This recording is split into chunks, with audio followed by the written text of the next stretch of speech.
The Biden administration launched a new suicide prevention strategy action plan earlier this week that addresses issues like substance use and other factors that affect one's mental health. And today, the Bipartisan Policy Center out of Washington, D.C. visited Avera's Behavioral Health Hospital in Sioux Falls. KELOLAND's Julia Lynn shares how the study that they're conducting will better serve rural states like South Dakota. Policymakers, mental health workers, and some insurance companies gathered at Avera's Behavioral Health Hospital on Friday to discuss the current state of mental health in the community.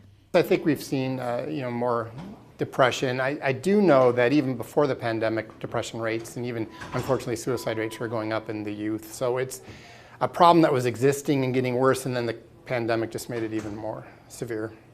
Members of the Bipartisan Policy Center out of Washington, D.C. started a youth mental health task force in January that looks at potential problems and solutions in rural areas. Marilyn Serafini, the executive director of the health program at BPC, says social media is one factor.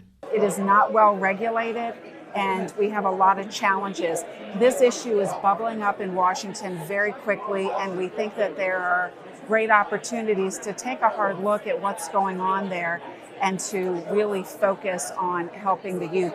Look, this was a problem before the pandemic, but the pandemic made everything worse for youth. It isolated our youth. One area the BPC looks to work on includes more middle ground facility options for patients. We're seeing some new kinds of units called empath units. They're really an alternative to the emergency room. Ermer says the topic of mental health impacts everyone. When we talk about mental health services, I do think it is a bipartisan issue, and I do think you get support from everybody. In Sioux Falls, Julia Lynn, KELOLAND News.